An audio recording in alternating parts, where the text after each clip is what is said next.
भिवानी पहुंचकर आखिरकार मनीषा के पिता से मिल ही ली सीबीआई। मनीषा के पिता संजय ने सीबीआई के सामने वो सच्चाई बताई जिसे सुनकर सीबीआई के अधिकारियों के भी पसीने छूट गए। आदाब, नमस्कार, सत श्री अकाल। पेज 2 पे विद यू दोस्तों, मेरा नाम है जुनैद भट्टी और आप देख रहे हैं द न्यूज फीवर। जैसा कि आप सभी जानते हैं, हरियाणा की बेटी मनीषा के केस में लगातार नए नए खुलासे होते हुए नजर आ रहे हैं और इस वक्त मनीषा के केस में जो सबसे ज्यादा खुश है वो है भिवानी पुलिस। जी हाँ, भिवानी पुलिस की इस केस में शुरुआत से ही किरकिरी होती हुई नजर आ रही है। इसीलिए भिवानी पुलिस के 4 कांस्टेबल्स को बर्खास्त भी कर दिया गया था और भिवानी पुलिस के एसपी का ट्रांसफर भी कर दिया गया था। लेकिन जब से अब ये केस सीबीआई के पास पूरी तरीके से चला गया है, भिवानी पुलिस के सर के ऊपर से एक तरीके से बला टल गई है।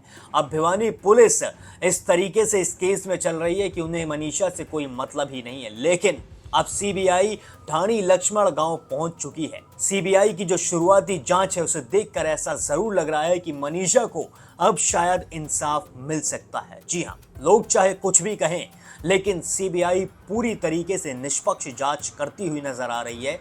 अभी तक सीबीआई मनीषा के परिवार तक पहुंच चुकी है। जी हां, मनीषा के घर पर सीबीआई के अधिकारी पहुंच चुके हैं और उन्होंने संजय से बातचीत भी कर ली है। यानी कि मनीषा के पिता से सीबीआई के अधिकारियों ने बात भी की है और इस बारे में संजय ने मीडिया को खुद बताया है। संजय ने मीडिया को बताया कि सीबीआई हमारे घर पर आई थी, यानी कि सीबीआई के अधिकारी हमारे घर पर आए थे, लेकिन उन्होंने परिवार में और किसी से भी पूछताछ नहीं की। यहाँ तक कि मनीषा के दादा से भी सीबीआई के अधिकारियों ने कुछ भी नहीं पूछा।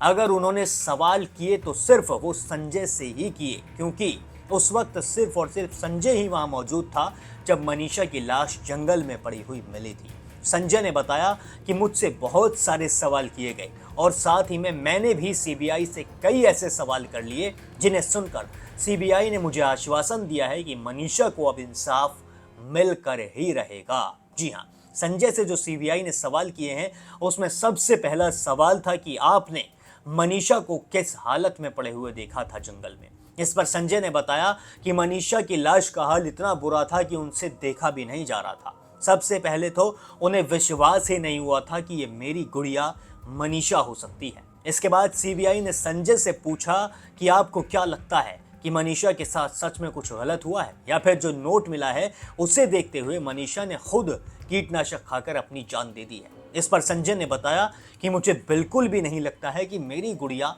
अपनी जिंदगी को खुद ब खुद खत्म कर सकती है। मेरी गुड़िया के सपने तो बहुत बड़े बड़े थे। वो तो आगे चलकर नर्सिंग ऑफिसर बनना चाहती थी। अगर उसे अपनी जान देनी ही होती तो वो कीटनाशक खरीदने के बाद जंगल में क्यों जाती? वो तो कहीं भी जहर खा सकती थी। और जो नोट की बात है वो 2 दिन बाद क्यों मिला? सबसे बड़ा सवाल संजय ने सीबीआई के सामने यही रख दिया कि जो नोट मिला है मनीषा की लाश के पास, वो आखिर इतने देर के बाद क्यों मिला? वो नोट शुरुआत में ही क्यों नहीं मिला पुलिस को? वो नोट कहाँ लुप्त हो गया था? ऐसे अगर वो गायब भी हो गया था तो फिर वो दोबारा से मिल कैसे गया? और आप इस चीज में कैसे कंफर्म हो सकते हैं कि ये हैंडराइटिंग मनीषा की ही है? इसलिए ये नोट अगर शुरुआत में ही मिल गया होता तो इतना बड़ा आंदोलन होता ही नहीं। सबसे बड़ी जो शक की सुई है वो इसी नोट को लेकर हुई है, क्योंकि पुलिस ने ये नोट 1 या 2 दिन के बाद मीडिया के सामने साझा किया था और ये नोट भी असली तरीके से नहीं है। जो मीडिया के सामने साझा हुई है वो इस नोट की फोटो कॉपीज है। असल नोट का या सिर्फ मनीषा के परिवार को दिखाया गया है या फिर पुलिस के पास ही है और इसी नोट को लेकर मनीषा का केस पूरी तरीके से उलझ कर रह गया। संजय ने सीबीआई से कहा कि मुझे आप पर पूरी तरीके से भरोसा है, आप मनीषा को इंसाफ दिला कर रहेंगे। अब तक पुलिस जो भी कर रही थी वो मुझे बिल्कुल भी नहीं लग रहा था कि उस तरीके से मनीषा को कभी इंसाफ मिल भी पाएगा। संजय ने यह भी बताया कि जो सीबीआई के अधिकारी थे उनके बात करने का तरीका बहुत ज्यादा अच्छा था और उन्होंने सारे सवाल बहुत अच्छे से संजय से पूछे। संजय ने कहा कि मुझे सीबीआई पर भरोसा है और मैं दोबारा से जिंदा हो गया हूं। और इसके बाद सीबीआई मनीषा के घर से निकलकर पहुंची उस प्ले स्कूल में जिसमें मनीषा पढ़ाया करती थी। जी हां, वहां के स्टाफ से भी सीबीआई ने बहुत सारे सवाल पूछे और इन सवालों में सबसे बड़ा सवाल ये था कि मनीषा अपने आखिरी दिन, जिस दिन वो आखिरी दिन स्कूल से निकली थी, उस दिन वो आधा घंटे लेट किस वजह से हुई। लेकिन इस सवाल का जवाब सीबीआई को मिल ना सका।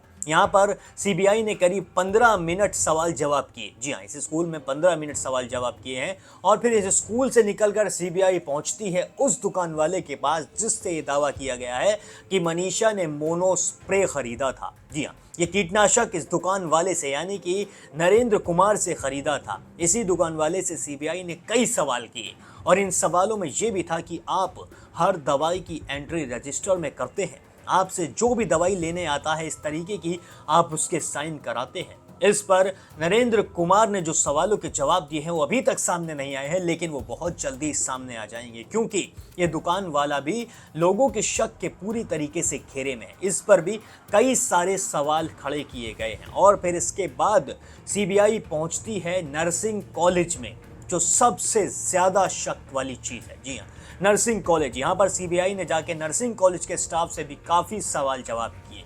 इन स्टाफ से ये भी पूछा गया कि मनीषा यहाँ पर आई थी और अगर आई थी तो आप लोगों को पता क्यों नहीं है, और भी बहुत सारे सवाल थे जो इस कॉलेज में किए गए हैं जो जल्द ही हमारे सामने आ जाएंगे।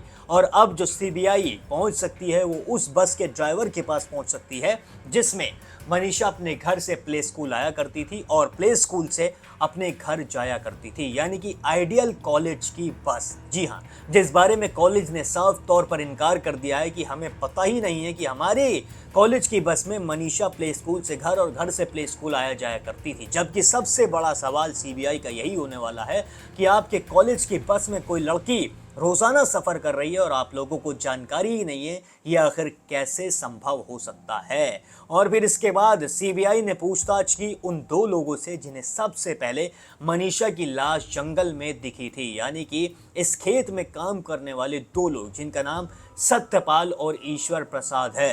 सत्यपाल और ईश्वर प्रसाद का कहना है कि जब उन्होंने मनीषा की लाश को देखा था तो उसके ऊपर बहुत सारे कुत्ते चिपट रहे थे। जी हाँ, सबसे पहले तो उन्हें लगा था कि ये बकरी है या फिर कोई मेमना है, लेकिन जब उन्होंने करीब जाकर देखा तो यह मनीषा की लाश थी जिसे देखकर उनके पूरी तरीके से होश उड़ गए थे। इनसे भी कई सारे सवाल जवाब किए गए और अब जो सवाल जवाब होने वाले हैं वो होने वाले हैं बस के ड्राइवर से और भी कई सारे लोगों से। ऐसे सवाल जवाब होंगे जिन्हें सुनकर शायद वो सच्चाई उगल दे। जी हाँ, सबसे बड़ा तो बस का ड्राइवर। अगर बस के ड्राइवर से सीबीआई कड़ी तरीके से पूछताछ करेगी तो हो सकता है कुछ ऐसी चीजें निकल कर आ जाएं जो अभी तक हमारे सामने नहीं है, यानी कि सीबीआई अब पूरी तरीके से जांच करती हुई नजर आ रही है। मनीषा का केस धीरे धीरे फिर से स्ट्रांग होता हुआ नजर आ रहा है, लेकिन मैंने आप सब लोगों की कमेंट्स भी देखी थी।